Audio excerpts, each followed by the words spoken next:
You ready? All right. So my name is Ilsa Bruer, and I'm an English teacher here at Benson High School. I've been at Benson for 5 years, and this is my 12th year teaching.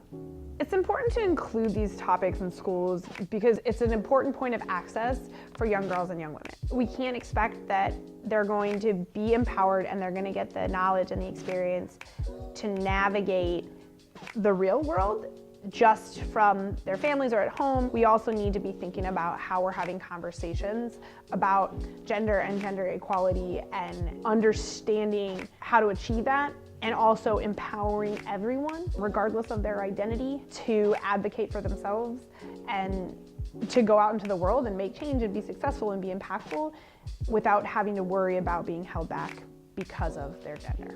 So in the inaugural year of Women's Empowerment Club, I think that we've accomplished a lot. We've had a really big range of students who have been involved, and not just people who identify as female, but we've had young men who have joined and have been a part of the conversation. We've had students who are also parts of other clubs as well, and so I think that that's one of the kind of the successes and accomplishments, is that we've brought that kind of intersectional voice into the conversation. And so we've talked about how feminism intersects and connects with race and with gender and different genders. We've talked about how it is influenced in the context of our school, when we have predominantly male school and we have a lot of majors and classes that are very male heavy. So I think that all of those things are huge accomplishments. And as far as the future goes, I want to see, I guess my hope is that it continues to be led and run and influenced by students. I think that the power comes from the voices of students. Hi, I'm Allie King. I'm the president and co-founder of Nasty Women Get Shit Done PDX. So the election was on a Tuesday.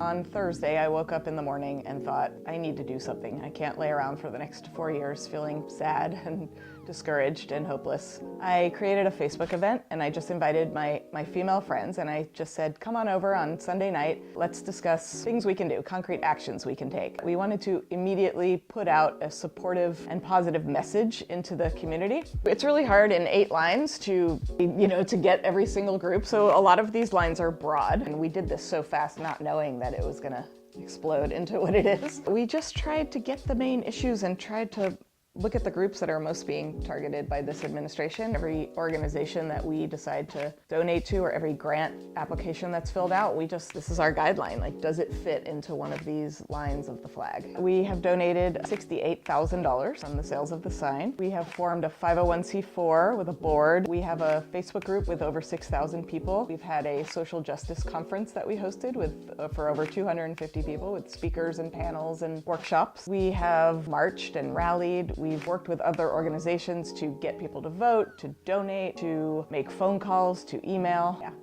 that's it. Kind of look to the people who are being attacked. When Trump was attacking, transgender people, we donated to Transgender Assistance Project. We've donated to Lutheran Community Services. They subsidize rent for incoming refugees. That's just a small list. It's actually on our website is the whole list and the amounts that we've given to everyone.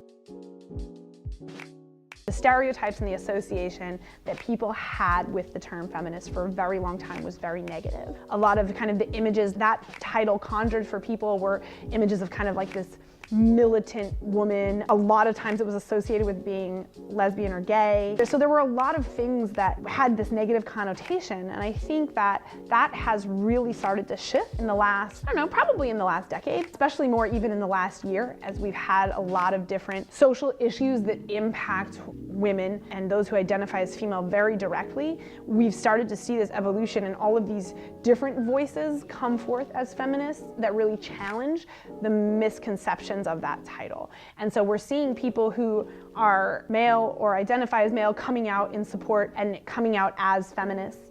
We are seeing people who are, everything from stay-at-home moms to the more radical, kind of more stereotypical associations with that title of feminist. It is changing, and I think that that's what is most important about that. I do think it's misrepresented. A lot of people think of a feminist as this bra-burning, butchy, man-hating woman, and that is absolutely not true. Men can be feminists. Anyone can be a feminist. We have a lot of men in our group, and they consider themselves, they identify as feminists. It's not about hating men or not wanting to work with men or thinking women are better than men. It's about just wanting equality in our society for women. Feminism.